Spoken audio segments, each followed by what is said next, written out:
Hi, everybody. My name is Edgar Villanueva, and I'm the founder and CEO of the Decolonizing Wealth Project. Our mission is to transform wealth into collective well-being. Thanks for being here today. Since 2018, DWP has ignited a global movement grounded in a simple but revolutionary idea: money can be medicine. We didn't just introduce this concept, we fundamentally transformed how philanthropy operates in the United States and beyond. Our efforts to transform the philanthropic sector has enabled us, through our fund, Liberated Capital, to fuel movements for economic solidarity, earth and climate justice, and well-being. Now, times have gotten really difficult. We're navigating waves of constitutional crisis, witnessing the unraveling of our democracy, and are even experiencing threats to the very sector we work in, the philanthropic sector. The issues we claim to address have always transcended party lines, but today's conditions are accelerating harm at an alarming pace.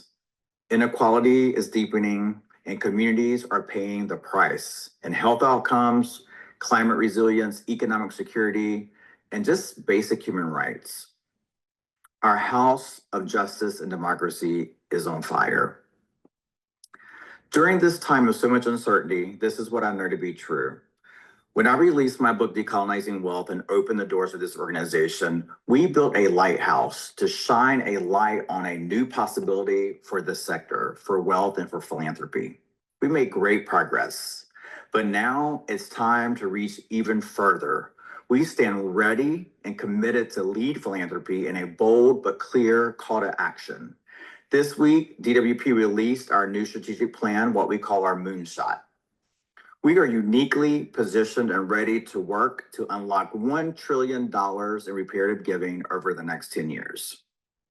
Now, I know $1 trillion is a lot of money, but it's really just a drop in the bucket for what is needed to not only repair historical harms, but to address the harms and trauma happening in this very moment. Besides, we can't afford the cost of doing nothing.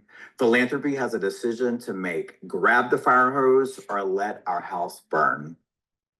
We hope that you'll go to decolonizingwealth.com to learn more about our moonshot and join us in this bold call to action. The times we're in demand our very best, and that's what we aim to do. Now, in a moment, you'll hear a little bit more about DWP and our funds at Liberated Capital. We're super excited to share more information today about our newest fund, the Youth Mental Health Fund. I'll close here and pass the baton, but before I do, I just want to express some gratitude. First to you, the hundreds of folks calling in who are doing life-saving work to support young people all across this country. Thank you, thank you, thank you. Whether or not we're able to provide funding, your work matters, and we appreciate you and your time for being with us today. I want to thank our seed investor, Pivotal Ventures, for making this work possible, and the Design Council and the young folks who were engaged by Pivotal over the past couple of years to dream and plan for the creation of this work. I want to also thank our new advisory committee who will be working with us to allocate funding in the most strategic ways possible, including the young people who are a part of that process. Lastly, I just want to say thanks to the DWP team who has worked relentlessly to launch this fund and to move these dollars to community as quickly as possible. Our new fund director, Rich Havard, welcome to the team, and thanks for jumping in from your very first day to provide great leadership. So again, thanks to everyone. Thanks for being here, and to Healing.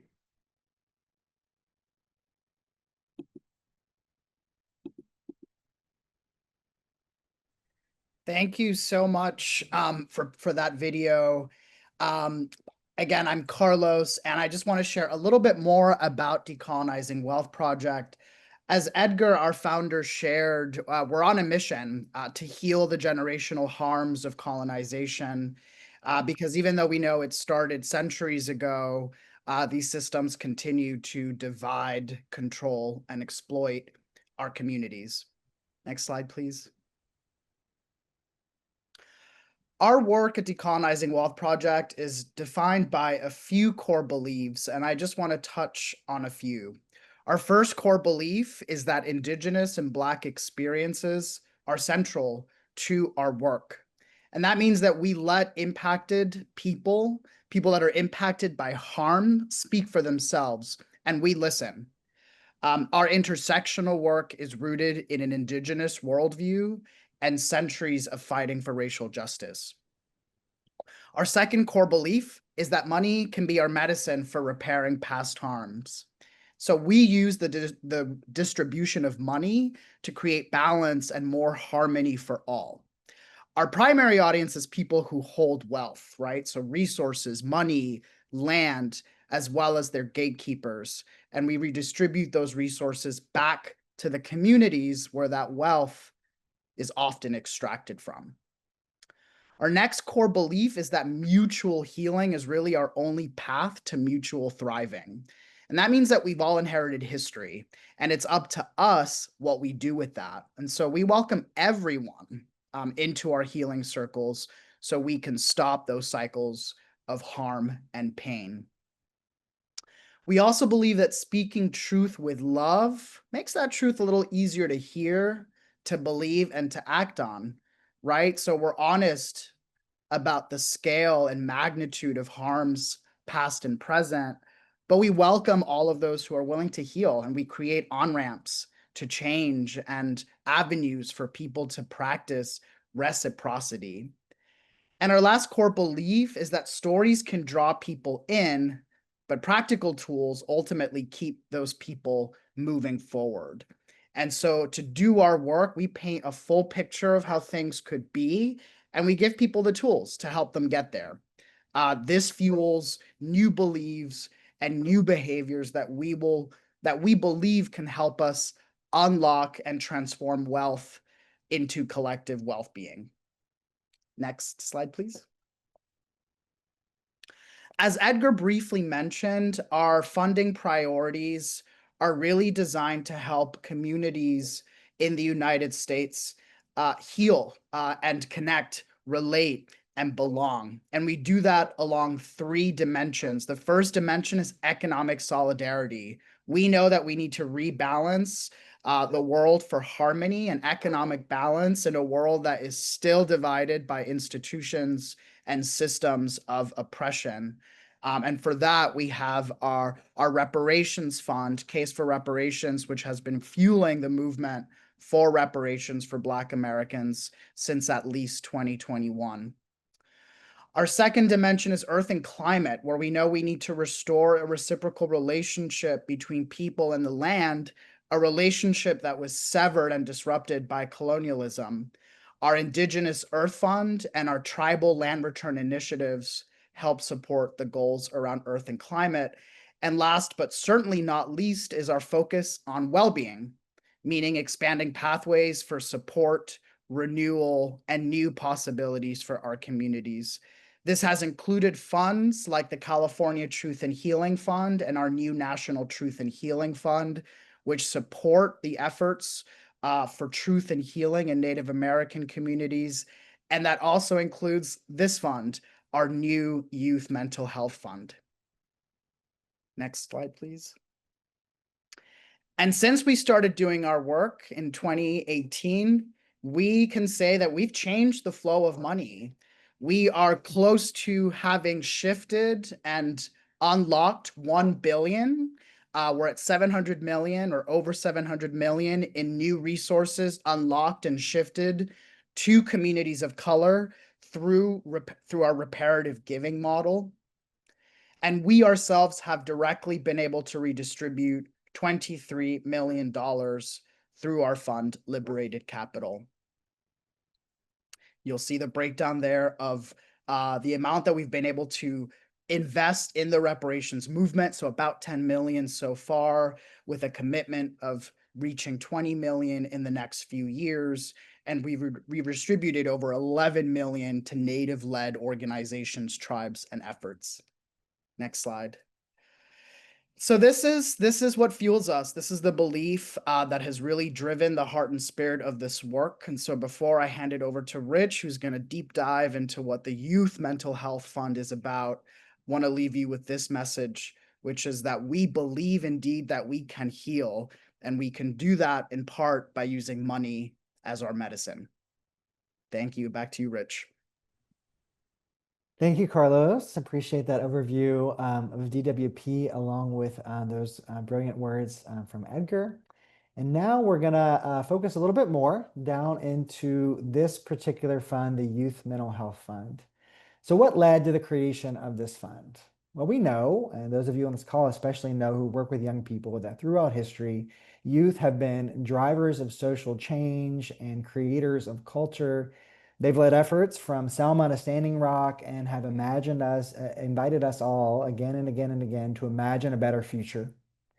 We also know at the same time that youth today face a world of compounding challenges with changing technology and social media, climate crises, income inequality, deadly extremist violence in the US and beyond.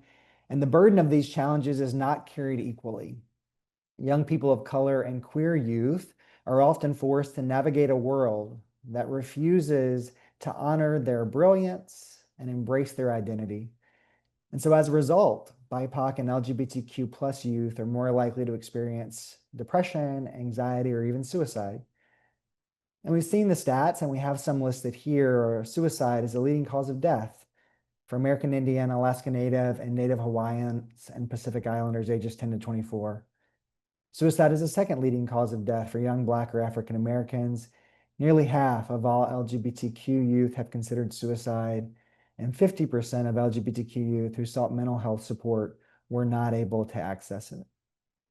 One of the most significant barriers to finding healing and supporting the mental health of these youth has been the lack of access to culturally responsive care. And friends, there's no way to say it, but the fact is that this current reality, the reasons for it, and the lack of access, these things are not okay. And in the midst of this, we have an opportunity. The truth is, we all have opportunities every day to do something. And today I want to name a particular opportunity that we have together with Decolonizing Wealth Project. We have seed funding from Pivotal Ventures, for which we are so grateful. And we also have a design council and a youth action committee that have spent many, many months shaping this fund. And so now we are excited to launch this new fund in collaboration with an advisory committee. It's external to DWP, comprised of both youth leaders and practitioners and experts in the field of youth mental health. We're launching this fund, a culturally affirming initiative focused on expanding access to community-based mental health care for BIPOC and LGBTQ youth between the ages of 10 to 24. And we are very excited to do this. There'll be three components of this fund. The first is grant making. We will invest at least $15 million in grants over the next 3 years with a minimum of $5 million annually. The second is capacity building. We will work with grantee partners to invest in capacity building opportunities and initiatives. And the third is narrative change. DWP will help elevate critical issues undergirding this fund through communications and field building efforts. But today, y'all, we are here to talk about grants. And I know that many of you are on this call to hear about money. So let's talk about that. We're going to go through a lot of details, so buckle up. Just want you to know, and this is all here. I see some questions about how we can get this out. We'll get the webinar out and the slide deck and that sort of thing. This is also all available online already at our website. You can find it there, and there's an FAQ page that you have access to as well. So I'm not going to read every word, but we are going to go through it just because I know people hear things in different ways, and we want to make sure we're really clear with folks. So the first piece we're going to talk about is eligibility criteria. Who can apply for a grant? Only 501c3 nonprofits and federally recognized Native American tribes are eligible. You see here some other caveats to that. Non-federally recognized tribes are eligible with a 501c3 organization, and we also accept fiscally sponsored projects who work with a 501c3. Private non-operating foundations and individuals are not eligible. And then the last piece is US-based only. So we mean US-based organizations that are either US-based nonprofits or federally recognized Native American tribes. And then this is key. It's not only if you have a US-based nonprofit, but it also includes those whose primary work takes place within the United States. and US-based does include US territories. If you'll go to the next slide. We wanted to bold these two because we want to make sure we're really clear about these first two pieces. Is that DWP and with this fund, we value representative leadership and encourage organizations with leadership from BIPOC and LGBTQ plus communities to apply. The second piece is proposals that demonstrate in a very real and practical way that youth have voice and agency in strategy and program development will be prioritized. The second one listed here is that organizations should have a track record of supporting youth ages 10 to 24 from a variety of backgrounds, including BIPOC and LGBTQ plus youth. Or qualifying organizations are only eligible for one grant per organization, and then organizations can only hold 2 Decolonizing Wealth Project grants at one time. If you go to the next slide. I think it skipped ahead a fair amount, Eva.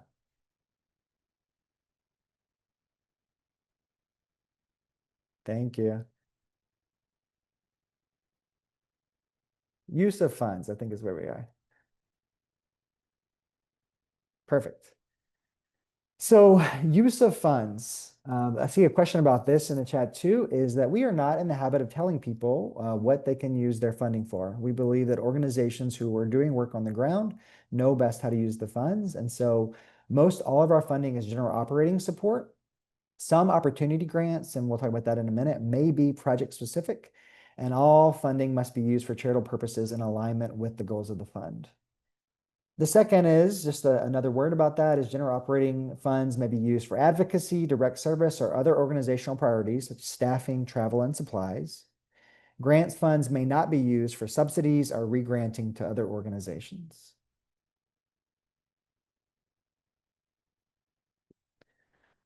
I think that went back one. Great. Funding approach. We have two types of grants, two categories for grants in this fund. One are anchor grants. And so those are general operating support grants from $100,000 to $250,000 for youth mental health organizations or projects that have been operating for 5 years or more and have organizational budgets over $2 million. So those are that's the parameters for that fund, and there's no leeway for that one. So you have to have been operating for 5 years or more and have a budget of over $2 million. And then we have opportunity grants. And the first category of these are general operating support grants ranging from 30 to 100 for organizations that have been operating for less than 5 years and or have budgets under 2 million. And then there's a second subcategory of opportunity grants. And those are project-specific grants, which will be tailored for specific projects, not general operating grants, for new innovative solutions, pilots, convenings, or one-time special opportunities, things like that. And any organization, regardless of budget size or length of operation, is eligible for a project-specific grant. The next slide. Okay, so we're going to spend a little bit of time here because this is a really important part of this fund's scope. And this is funding priorities. What are we focusing on with this fund? We believe at DWP that clarity is kindness. And so we want to be really clear with these next several slides to tell you all what we are focusing on and prioritizing with this fund. We are prioritizing organizations that are focused on expanding access to community-based mental health care, especially for BIPOC and LGBTQ youth. And this is a really important piece here, not as a peripheral benefit of their work, but as a stated core strategy of their work. We know that there are many, many, many amazing organizations that work with youth in this country and around the world, and that do good work and that provide amazing experiences for young people. But often with some of those organizations, mental health is an added benefit of the work, but not the core part of their strategy. And so for this fund, we want to be clear that we're aiming for organizations that view youth mental health care as part of their core strategy. The priorities, to get a little bit more specific, there are 3 major groups or buckets. One are community-based programs, and this is all verbatim from our website, so I'm not going to read this all, and you can find it there. Community-based programs, so increasing culturally responsive mental health care by providing services in places where youth live and work and play. And the second is youth-led organizations that provide programs to improve mental well-being outcomes, such as peer support, skill building, and youth advocacy. The second funding priority is the next slide. Cultural-based healing. So innovative, culturally relevant delivery models that promote connection to belonging, culture, and improve mental health care. Storytelling projects that amplify stories of mental health journeys. And then heritage-based wellness programs that integrate cultural practices, rituals, and spirituality into mental health approaches for young people. And then our last major bucket for funding priorities is awareness and advocacy campaigns. The community-based programs tailored to equip youth and their families with tools to recognize mental health challenges and tools to work towards flourishing. Campaigns that challenge systemic stigmas around mental health care and identity. And lastly, is support for organizations working towards systemic change in mental health care services and delivering and care delivery to dismantle inequities in mental health care systems impacting youth. So those are our three buckets of funding. We also know that sometimes it's helpful for people to see what would an organization look like that would fit these parameters. And so we have a few organizations we wanted to run through quickly. And again, these will all be available via the recording too and on the slide deck to say these are not real organizations. And if you see any similarity, it's not meant to be that organization.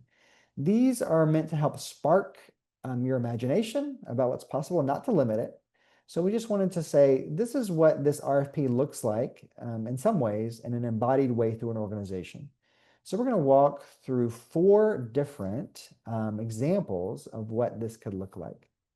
So one is an organization, Healing Waters Collective, providing Indigenous youth with culturally grounded mental health support, integrating traditional healing practices with modern therapeutic approaches. Programs could include sacred circles, weekly discussion groups that combine storytelling and drumming and guided meditation. Elder-led counseling, one-on-one sessions with Indigenous elders trained in trauma-informed care. Collaborative virtual therapy, an innovative partnership with a leading virtual care provider to offer culture responsive access in under-resourced areas. Another organization could be Queer Futures Network, empowering queer youth of color through affirming mental health services, creative expressions, and community building. Programs can include artist therapy, workshops that use visual arts and performance, peer support circles, facilitated groups where youth can share experiences and build solidarity, and digital storytelling, training youth to share their own stories and narratives through multimedia platforms. Next slide. A third group could be Roots and Resilience Institute, supporting Black youth by providing holistic mental health services that honor ancestral wisdom and contemporary needs. Soul Care Sundays, bi-weekly sessions offering yoga, journaling, and group discussion. Cultural healing workshops, sessions on African diasporic healing practices, and community mentorship, pairing youth with mentors who share similar cultural backgrounds and experiences. And I think we have one more, Eva. And the last one here would be Sunrise Horizons Collective. Provide Latinx youth with mental health support that integrates cultural traditions, family involvement, and community engagement. Familia First, family-centered therapy sessions focused on communication and healing. Healing Through Dance, which is movement-based, and community healing days. Monthly events with guest speakers, wellness activities, and resources to provide education and support around mental health care. If you'll go to the next slide. So we're going to get into the how do you apply section now. So we're going to talk about some of the application questions and things you'll need to submit. And then in just a few moments, we'll have one of our colleagues from Just Fund will be here to help guide you through the technical aspects of what it looks like to apply through Just Fund. So how do you apply? First, I want to name that all applications will go via Just Fund. So please don't submit, amazing PDF to me via email. It will all go through Just Fund, and that's partially capacity. We know we will get a lot of applications for this particular fund, and so we want to make sure we have them all in Just Fund so we can be attentive to those, and that it's ultimately easier for you all to do it. Application questions. There are also, I want to name two different grant applications for anchor grants and opportunity grants. So please pay attention to the links and fill out the appropriate grant. We ask for mission statement, which is summarizing the mission and vision of your organization. We ask for an organizational description, which is a little bit about your history and current strategies, a team description, relevant names, positions, or staff titles, and how they will contribute to providing culturally responsive care, and financial need, what you need to accomplish the goals and objectives in your proposal, and how to use the fund. And we also have other budget examples that are available for you there as well. Next slide.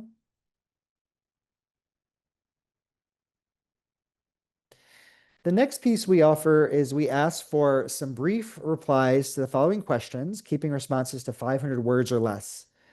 What specific gap is your organization filling to provide culturally responsive care, particularly for BIPOC, LGBTQ+, and/or youth at the intersections of both? How does your organization define and enact culturally responsive care? The second is, please share 3 to 5 concrete impacts you are hoping to achieve with this fund, for whom, and how you plan to evaluate impact. And then lastly, and this is really important, y'all, we're prioritizing, as I said earlier, organizations who put youth at the center of their programming, and give youth the agency, or maybe recognize youth's agency in designing programs. How are youth or your constituents helping to shape programs or make decisions, and how are they involved in the work? Next slide. We also require a few attachments, a program or project plan, which is an attachment detailing your program or project's goals and how you plan to do it. And again, we're asking about how youth or constituents are involved, and then a budget and a budget narrative. The budget, we talked a little bit about this earlier, and how, and also including a narrative that talks about how you will use the grant funds, and we ask for you to talk about too, if your funding is secured or pending for your project, other funding. And there are 2 different pieces here that are different for anchor grant applicants and for opportunity grant applicants. And so please be attentive to those details as well. Next slide. There are also 2 supplemental attachments that are optional. One is any sort of like impact reports, annual reports, media projects, storytelling materials that help us and our reviewing team get a better sense of who you are and your impact.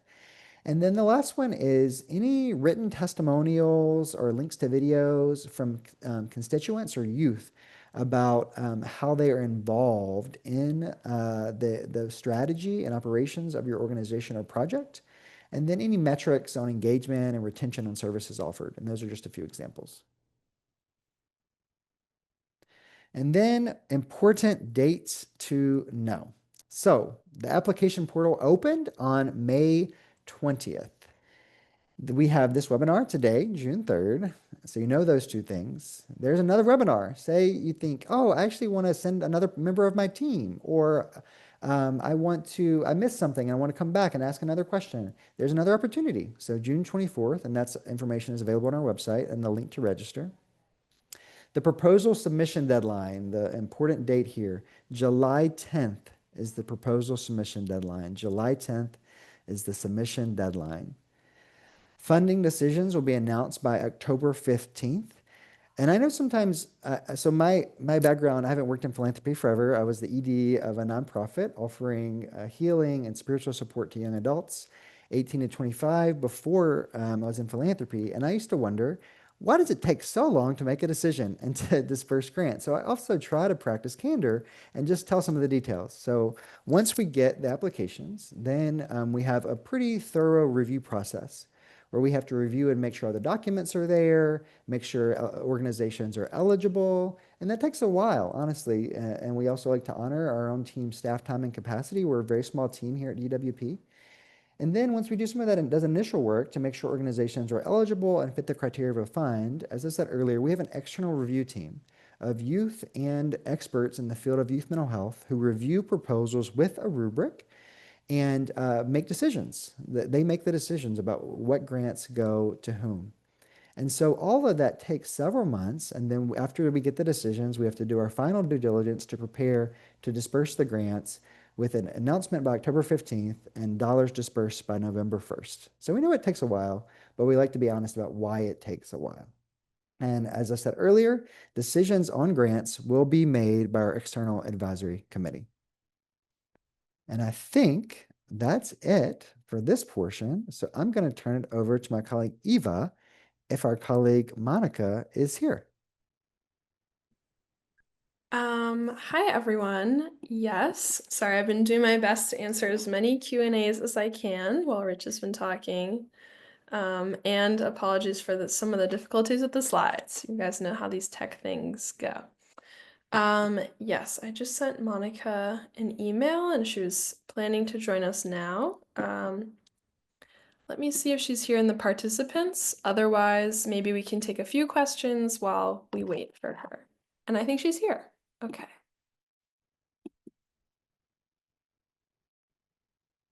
Let's see.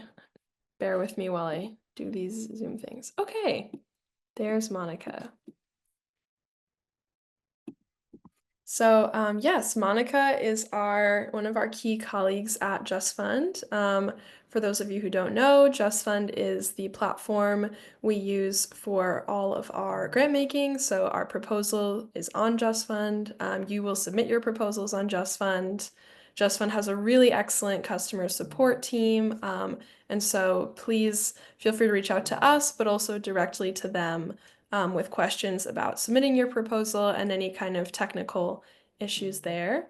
And yeah, Monica, I'll pass it over to introduce yourself and yeah, share what you'd like to share. And let me see if co-host. Good. Yeah, I'll see about the co-hosting, but yeah, feel free to introduce yourself. Perfect. Thanks so much for having me. My name is Monica. I'm a client success manager on the Just Fund team. So I'll be walking you through a quick demo on how to use the Just Fund platform to apply for this open opportunity. For context, Just Fund is the nation's first and only common application solution for nonprofits. So you fill out one profile one time, and you can then apply to any open opportunities on our platform that you're eligible for.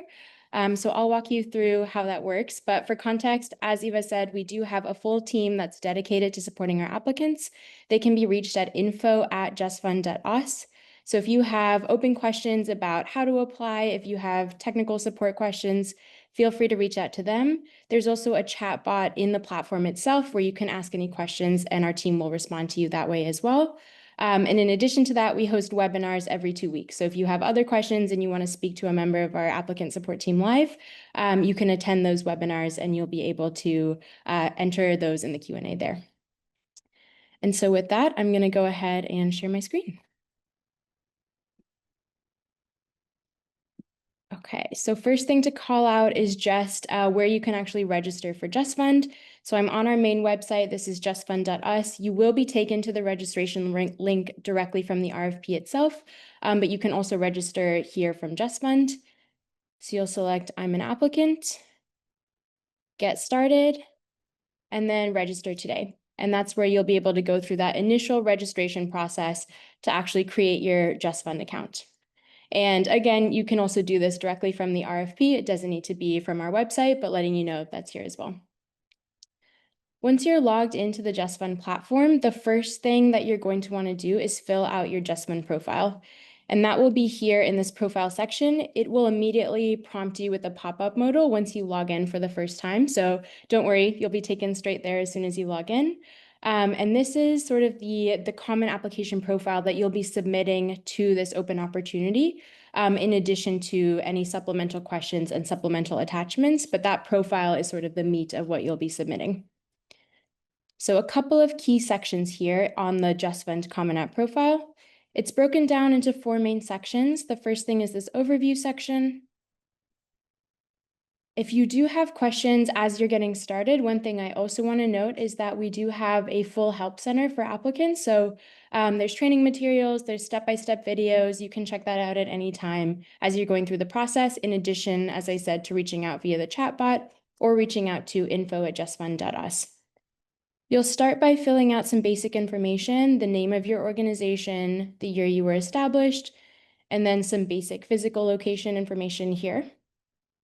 From there, we move into what's really the meat of your submission. This is the mission statement, the organization description, and the team description. And these are those 3 key narrative fields that you'll want to make sure you really flesh out here.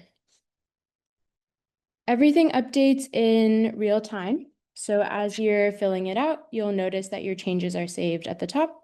You can also view your profile as well if you want to see what it would look like on the funder side, so you get that perspective as well. The next thing to note is the profile filter section. And this is really helpful to make sure your organization is discoverable on the Just Fund platform. So it is a part of your Common App profile, but it's also helpful for other funders when they're looking through our database of over 20,000 registered organizations. So for context, we have over 20,000 groups registered on Just Fund and over 200 funders using the platform. So you'll select your focus areas. You can choose up to 3 from this list. You'll select whether or not your group is BIPOC-led. And again, all of this information is going to be included in your application. So just making sure this is as accurate as possible. Your strategies that you're using, the communities that you're working with, the scope of your organization, and then if there's any specific states that you're focused on. And then the last thing in this section is just whether or not your team is engaging in regranting. You'll next move into this financial info section. So if you are awarded a grant as part of this application, this will be crucial for the team to make sure they have your financial information to make sure that part of the process is smooth. So you'll just drop this in here. And then physical mailing address information.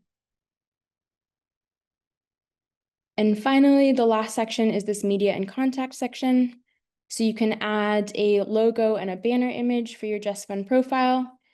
And so when the Liberated Capital team is reviewing your profile, they'll be able to see this full sort of breadth of information that you've filled out here. And then crucially, any contact information that will be shared as well. You also have this optional section here if you want to add any social media or website links as well. Once you've filled out your profile, you can go ahead and publish that. In this case, this has already been published, but you'll see it in draft mode or unpublished mode before you submit that. If you do need to make changes, you can always come back and edit this profile so it's not set in stone. Just noting that what is set in stone is once you've actually submitted that application. So once you've finished your profile, that's going to be step 1 of the Just Fund process. The next step is to actually submit your application to this RFP. So you're going to navigate to this Funding Opportunities tab here, and you'll click on the Liberated Capital Youth Mental Health RFP. So you'll select the relevant RFP. You can read through the copy here. So all of this information is available to your team, background on the opportunity, crucially the eligibility requirements, grant award range. This is all available to you here. And then taking note especially of the application-specific questions and the specific attachments. So this is what you'll be submitting in addition to your Common App profile to the Liberated Capital team. When you're ready to apply, you're going to hit Apply at the bottom. You'll have to check off that you meet the eligibility requirements. So this is just popping up what was listed in the RFP. So you'll read through it. If everything looks good, you'll check off and get started applying. And then you'll have to label your application.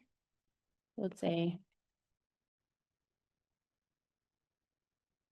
you'll enter the amount of funding that you're requesting. You can provide any context on that financial need in this section. This is an optional space. You can leave an optional note for the Liberated Capital team as well. So if there's anything outside of the questions that you want to drop in, this is your space to do that. And then really crucially, again, these are those application specific requirements. So you'll want to make sure you respond to each of the questions.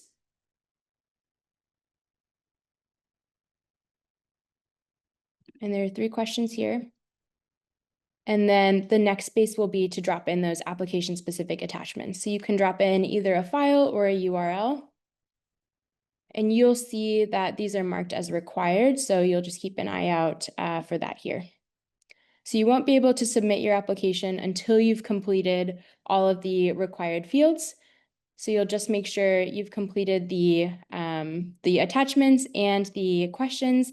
And again, just noting what will be submitted to the Liberated Capital team is this application-specific information plus your Just Fund Common Application profile.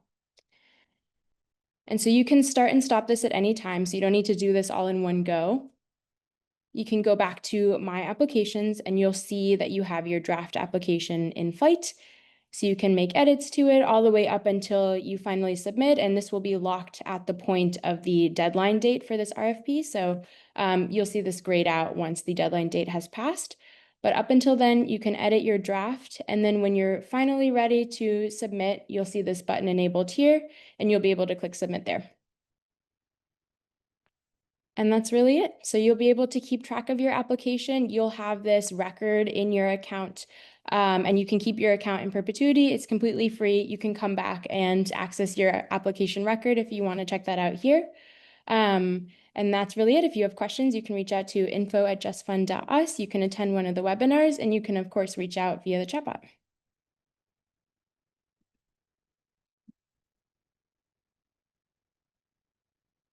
Any questions that I can answer? Looks like there's a few.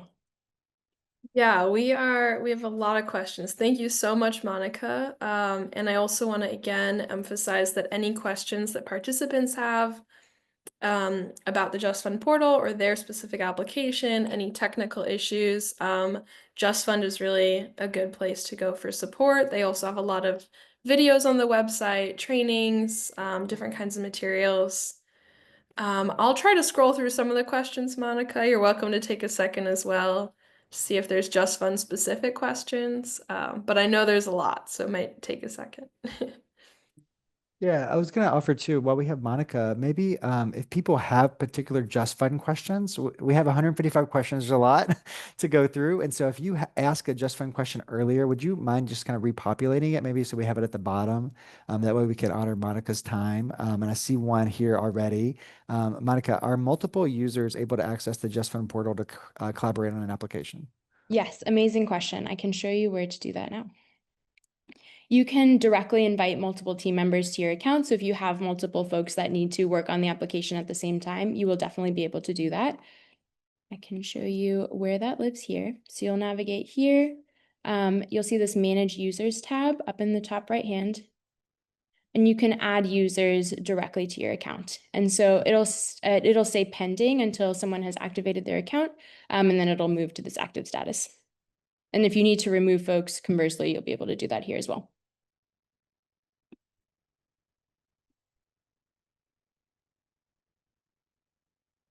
Thanks so much, Monica. So it looks like we have another question, which is about attachment size. Are there any like size limits for attachments, PDFs, media, et cetera?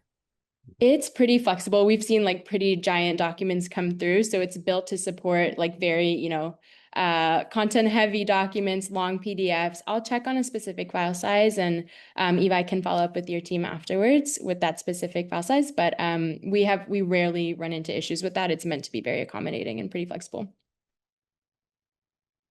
Thank you, Monica.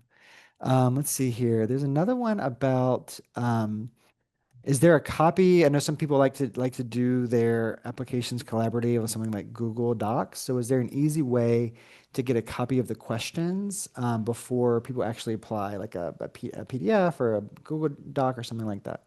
Yeah, good question. So you can start you'll be able to access the RFP once you've registered for Just Fund. So you could just paste those questions directly into a Google Doc as well. And that way you can work on it before you actually have your finalized materials. Great, thank you. Okay, from Veronica, it looks like the questions in the Just Fund Common App are not the same as the questions on this application. So should we put the more specific responses in the Common App, then edit at a later date after we've submitted the RFP? Yeah, Um, good question. So, Oh, sorry. Go ahead, Monica. sorry, Please. Carlos. I was just gonna say, I would think of the Common App as just like your Just Fund account. It's one profile that you fill out one time for Just Fund, and that's more general information about your organization. So like a description of your team and your mission and your background. That's that one Just Fund profile that you fill out one time. And then the RFP itself, this opportunity has specific questions attached to it. So when you're actually submitting like your full packet to the Liberated Capital team, it'll be your Common App profile plus those specific question responses.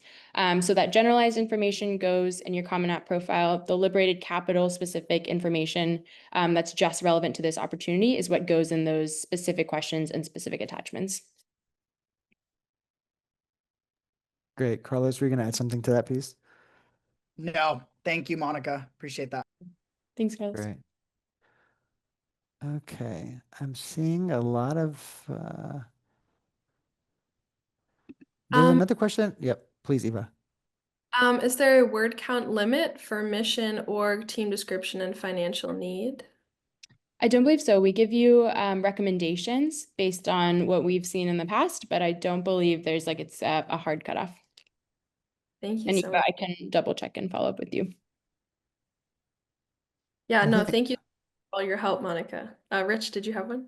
Let Yeah, me just thanks so much quickly for- jump in quickly here and just shout out to Veronica for that question. Please feel free to email us so we can address that specific discrepancy. We want to understand how we can support in addressing that. So if you email us directly, we're happy to answer that question. I see a follow-up from Veronica. Thank you. Thanks, Carlos. Just scrolling here to see if there's other sort of Just Fund specific questions, because then we can let Monica go and then sort of focus on some of the broader questions. There's a Just Fund question. When I register my org, the pages you shared was not an option for me. Do we get access after approval of registration? Yes. So we do a quick check against the GuideStar API to make sure your organization is in good standing with the IRS. So that will be it's usually an immediate check, but you'll be able to finalize and actually access the Just Fund platform after that registration flow is completed. Great, thank you. All right, the questions are coming in. I see another one here. This might be related to the applicant training webinar, Monica, that you mentioned. If we have attended today's webinar and listened to Monica's presentation, do we need to attend an applicant training webinar, or would that be a repeat? I would say completely unnecessary unless you have Just Fund specific platform questions. It's really just if you have questions on using the platform and you want to talk to a member of our applicant support team. It's broader context on, what the Common App profile is, what our recommendations are on filling out those fields, but it's not specific to this RFP. It's really more context on Just Fund and how to use the platform. So if you do have technical questions and you want space for that dedicated Q&A, definitely feel free to attend the webinar. It's every 2 weeks, so pretty flexible. But if not, if you have specific questions about, if you just want to reach out with like a password reset or something like that, you can always contact our team at info@justfund.us. And those webinars will not have information about this specific opportunity, so no need there. Got it. I'm seeing a question here that has partly to do with Just Fund, partly about regranting. So it says this opportunity does not allow regranting, but the common application asks if we do regranting. If we do regranting as an organization, but would not for this funding opportunity, how would we address this?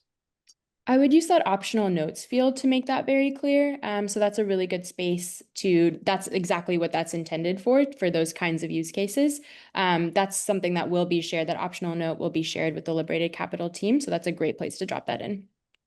Awesome. These aren't questions, but I'm seeing a shout out. Thank you, Monica. That was so helpful. And also seeing an appreciation for the common application. So we're going to, we can sort of comb through these questions. Monica, if there's additional questions, we'll forward them to you. We'll include them in the Q&A, but maybe this is a good time. I'll pass it back to to Rich to maybe we can sort of go back to some of the non-just fund specific questions. And as Rich said, there are a lot of questions in the chat. We currently have 198 open questions. So we're going to try our best to answer questions that have been asked over and over again, questions that we think are important for everyone else to hear the answer to. And then we're going to try to answer the rest by putting them into the FAQ. So thank you, Monica, for joining us. You're welcome to stay, but you are free to go. Thank you again for joining us. Yes, thank you, Monica. She's fabulous, and we love our partners at Just Fund. So, okay, friends, I'm just going to echo one more time. As Carlos shared 3 seconds ago, there were 198 questions, and now there are 201 questions. So we're getting a lot of questions. We're going to walk through some of these, and some of these, this is a new project for us too. And so we may have to come back and say, we're going to answer these via FAQ. And so we ask for your grace with some of those portions as well. And I'm going to kind of facilitate us here. Also, I'm going to lean on my colleagues on my 11th day on the job, Carlos and Eva, to help me out with some of these pieces too. And I told Carlos earlier, if I say anything incorrectly, correct me in real time and we'll be good. So let's just go through. And Carlos and Eva, I know y'all been monitoring the questions a little bit more than me. And so if you have ones that you want to go with first, I'm happy to do that. Yeah. Okay, Carlos. Yeah, we started to just flag some questions that came up, and maybe a good starting point is here. Thank you, Eva. There's been a lot of questions about which organizations qualify for which, a lot of specific questions about opportunity grant number 2. So maybe we'll just repeat this and then try to answer some of the questions. And I can get started. So really, there's 2 kinds of opportunities here. The anchor grant, there's only sort of one kind of organization that really, or project that really qualifies for that. And that is a project or an organization that has been operating for more than 5 years, and you have a organizational budget, not necessarily project, but organizational budget over 2 million. So if you've got those 2 things, you qualify for an anchor grant. That means a bigger grant. The typical range will likely be $100,000 to $250,000. Opportunity grants are really meant to sort of also for us to be able to resource and invest in exciting, promising, effective, new sort of strategies that might be out there doing really important work. The first kind of opportunity grant would be general operating grant. They're going to range from 30 to 100,000, so a little less than anchor grants. This is for organizations or projects that have been operating for less than 5 years and or have budgets under 2 million. So if you have a budget that is over 2 million, but you've been under 5 years, you could qualify for this. If you've been operating for less than 5 years, but you have a budget under 2 million, you can qualify for that general operating opportunity. The last kind of opportunity here is a little more restricted. It's project specific, and it's going to be for new innovative solutions, pilots, convenings, one-time special opportunities, exciting experiments that you're leading on. And any organization, regardless of the budget size or length of operation, is eligible for a project-specific grant. Someone also asked how much the grant size might be for that opportunity grant number 2. Rich, correct me if I'm wrong, but I think that for number 2 under opportunity grant, it's similar to the range as number 1. Yeah, that's right. So whether you're going for a general operating opportunity grant or a project-specific opportunity grant, it will be likely between 30 and 100,000. Now you can submit for less than that range. You could submit for more, but that will be sort of the range of the grants given. Yeah. Any other questions on this that we did not answer, or if there continues to be a discrepancy to you in what we're saying, do email us. You will share contact info because then we can address that one-on-one, and I think that might be more effective. 100%. Yeah, my email address is on the website. It's also on a slide here. We'll make sure everybody has it. The other thing I would just add about anchor grants is to back up one step and talk about a little bit like the intention or purpose for these two different categories. One of the rationales for the anchor grants was that while for some organizations, attention to youth mental health, particularly focused on BIPOC and LGBTQ populations, may be newer. We also know there are a lot of organizations that have been doing this work for a while who are, have been real, like spearheading some initiatives that have really caused the rest of the field to realize how needed this is. And so we wanted to have space for those kinds of organizations. And that's why they're called anchor, right? People who have been, organizations that have been anchored in this field for at least over 5 years. The other thing just to name too is that we do anticipate that the majority of these grants will go in the latter category, into the opportunity grants. And I also see a lot of questions about how many grants total. We think it'll be somewhere between 30 and 50. Ultimately, we at DWP cede power over to our external advisory committee with our assistance and support. But it depends on exactly how many organizations or how bit large the grants are. And you see the range here. And so we can't give you an exact number, but 30 and 50 is probably pretty correct. That also gives us a good number of people to be in some sort of community of practice that will work with the capacity building and narrative work that I talked about earlier. There's another question here that I think related while we're talking about this around universities and hospitals. One of the questions I've been getting a lot in my email and that we've received a lot, I think, in the chat today has been about people at universities and hospitals applying. And so here's what I'll say about that is the intention of this fund is not to fund large-scale universities and hospitals. The intention of this fund is primarily focused on community-based organizations. With that said, and we just want to be honest, right, about what we're prioritizing with this fund. I don't want anybody wasting time on a grant application. With that said, if a university or hospital, and we do encourage collaborative work, if a large university or hospital wants to work with a community-based organization, that's cool. And you want to bring your expertise, say in research or clinical care to a community-based organization, that works. So talk to them, be in conversation with them. And the other piece that is clear in on the website is that we require the community-based organization to hold the fund. And so if you apply with a CBO, community-based organization, they will be the ones to hold the fund. So that's the question about universities and hospitals. What else are we getting, Carlos and Eva? Yeah, I can jump in here with a few sort of common questions. There are a few questions about, we have language here that says no subsidies or regranting, but a number of scenarios where folks might be partnered with providers, organizations. And I would say to that the spirit of what we're saying in that limitation is that there are no sort of subsidies for individuals, and that no regranting. So in other words, if you are a sort of philanthropic intermediary-like organization, kind of like us, you're not eligible to apply. However, if you are a community-based organization that is partnering to do your work, or you have to pay out contracts, providers to do the work that you're doing, that is allowed. So I hope that answers those questions. And if you need, again, further clarity or want to dig into specifics, let us know around that.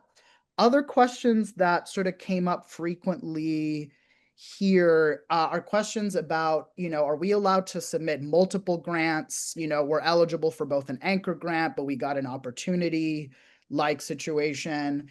I would, for this fund, we're asking that you pick one application and submit that one. In other words, think about which one you're either eligible for, right? You might only be eligible for one kind, so that's what you'll be submitting. If you're eligible for both, really think about your biggest need and submit for that, because the advisory council will only be granting one grant per nonprofit organization. And so we ask that you observe that.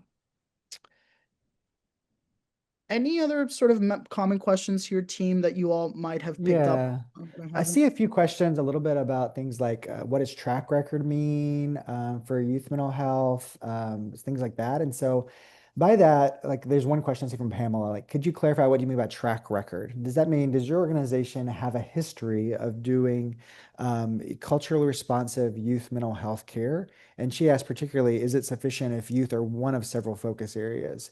Um, the goal of this fund is to support youth provide access. So if it's one of several areas, yes, but we would, I think the best bet, and Carlos or Eva, feel free to respond to this one too, would be an opportunity grant that's for project specific if it's just one small part of your work. But again, I just want to be honest that we are prioritizing organizations. This slide is thank you, Eva, for bringing this up.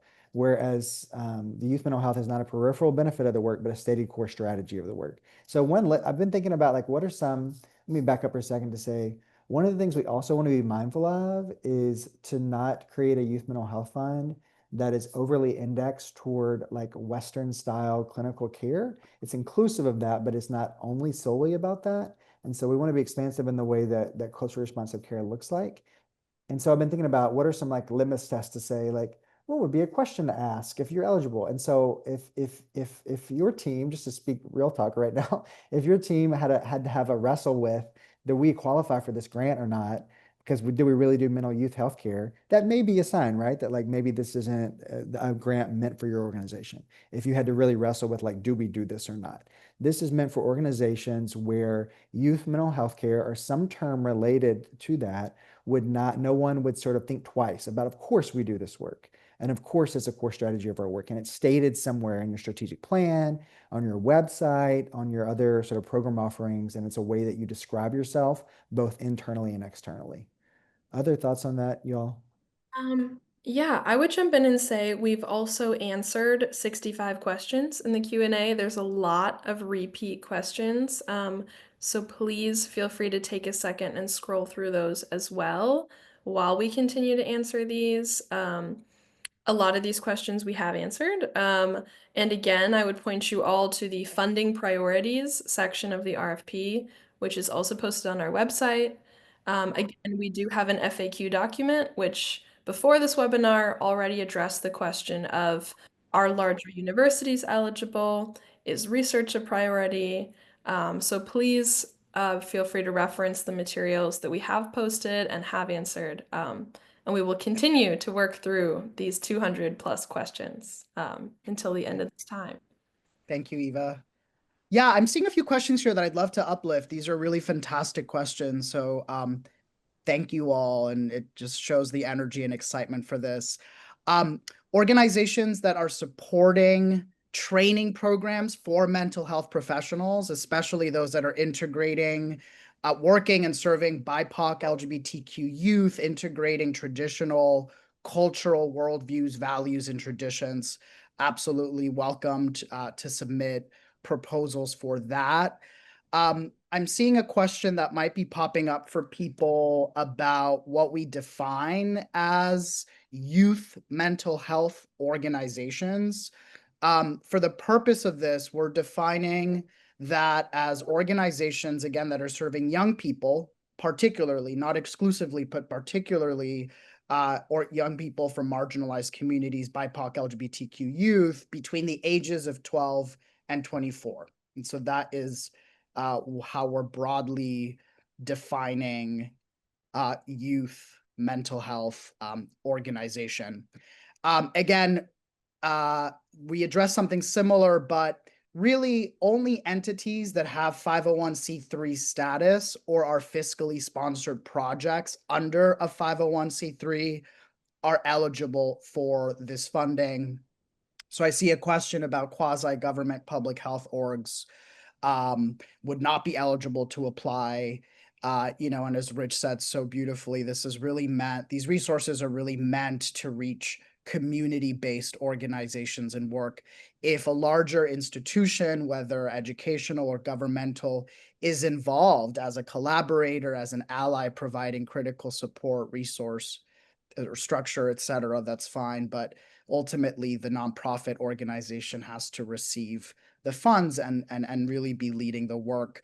Indirect costs are, of course, allowed. We really want to not limit how the resources are used within the law to allow you the flexibility to get your work done. So indirect costs are absolutely allowed there.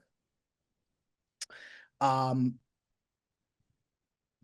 see several questions about issuing stipends. Absolutely, once your organization receives the grant, if part of your work requires paying stipends to participants or community members, what have you, to get your work done, yes, you can do that. And so no, youth stipends aren't considered subsidies. If they are within your grant and within your budget, that is absolutely allowed.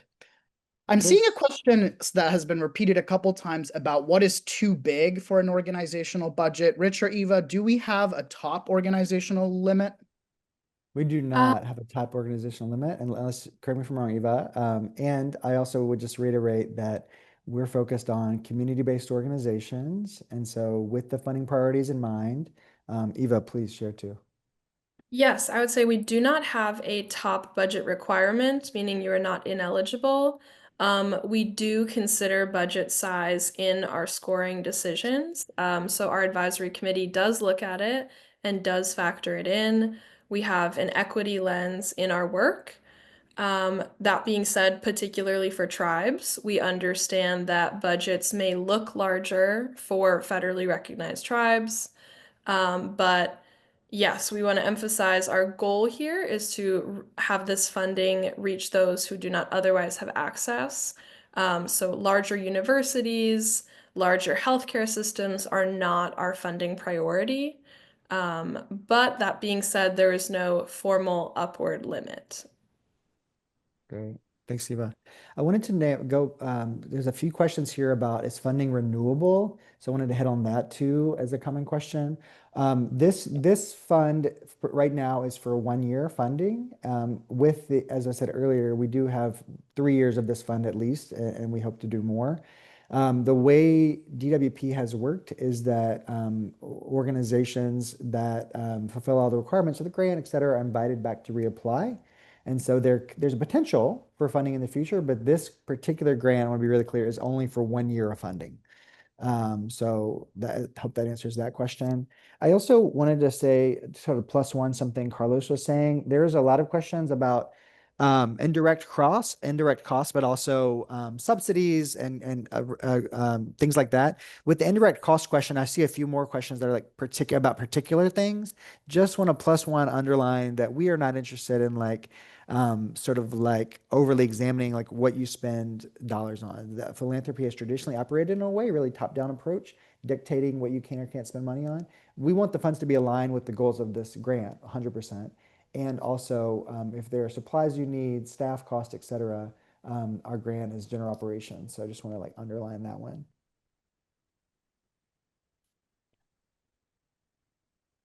Thank you, Rich.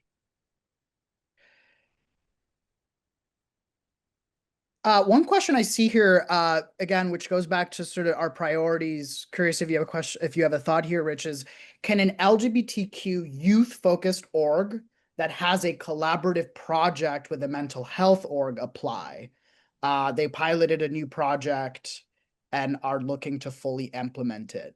Is that a kind of proposal that the advisory council consider? Yeah, I mean, it sounds to me like, and I want to say really clearly in this space too, that when we say, yeah, it sounds like something that advisory committee would hear is different than, oh, they said on the webinar that we were going to get funded if we applied. So just to make that clear, it's like the advisory committee.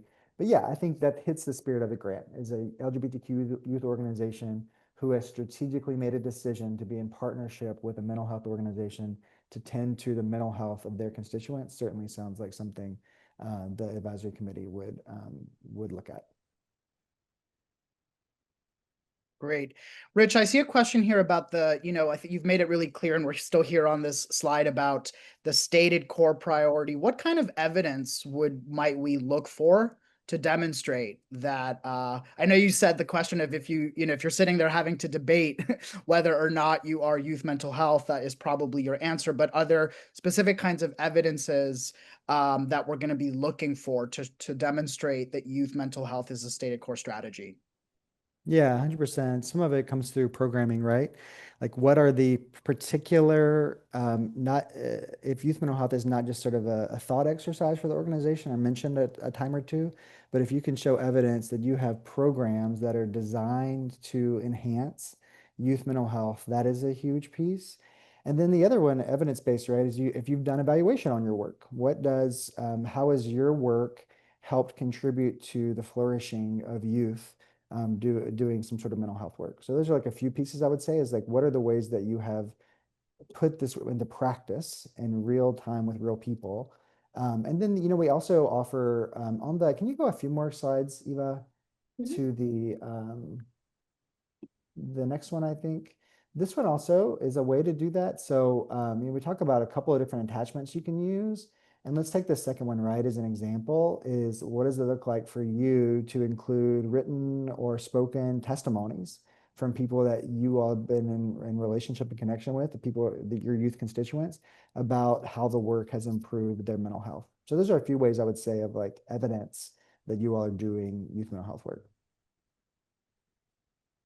Carlos or Eva, you have more thoughts on that? No, I think that sounds great.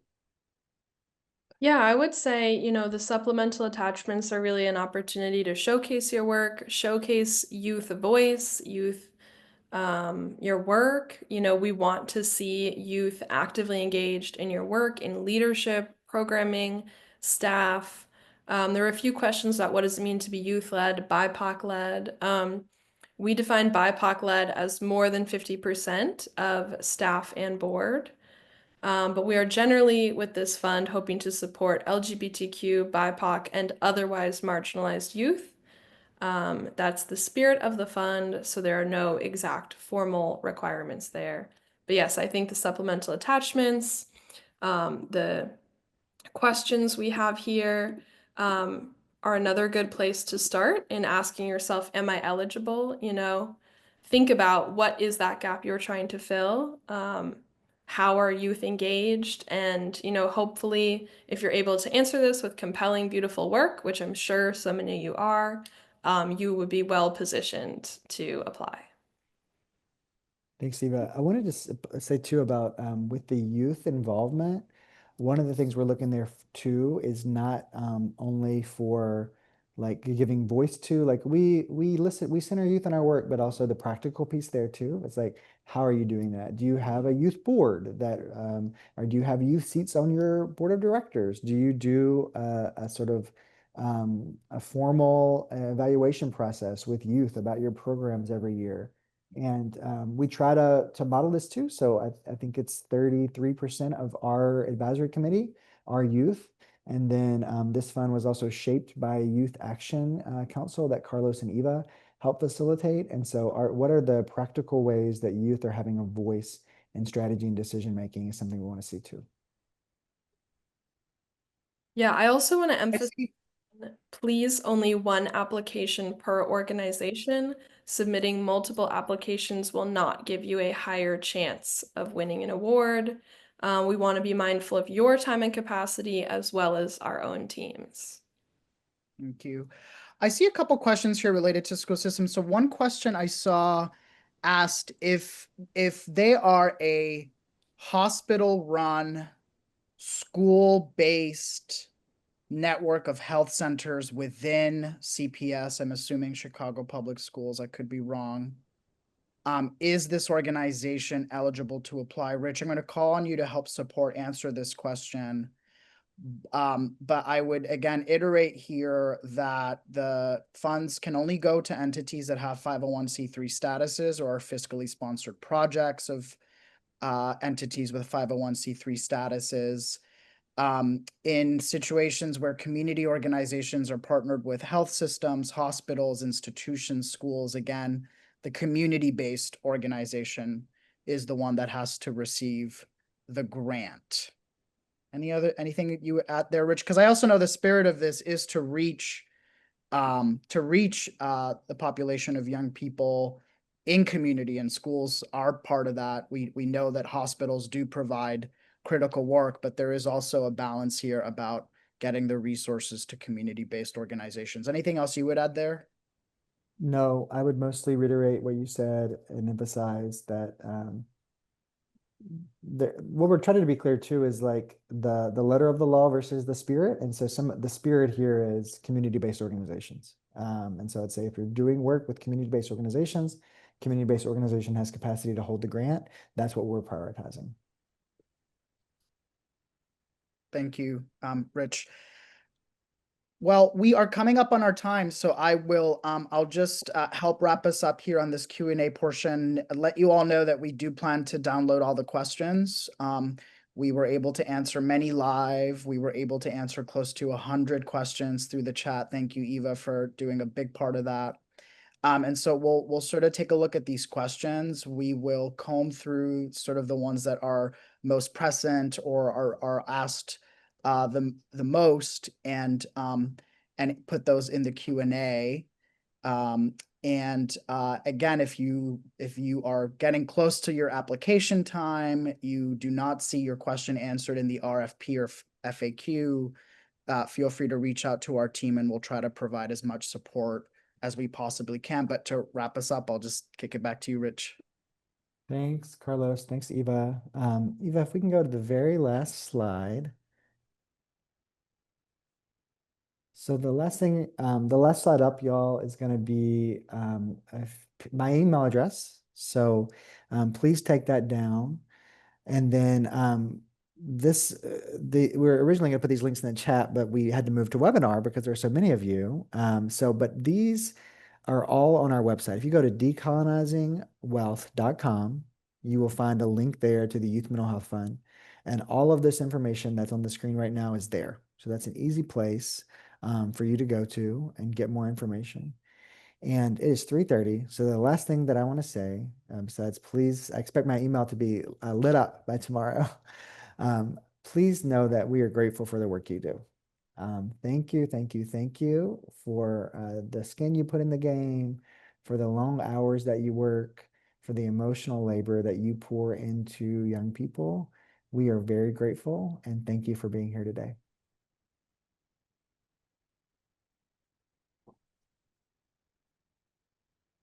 Yes, thank you, everyone, and I hope everyone has a great day.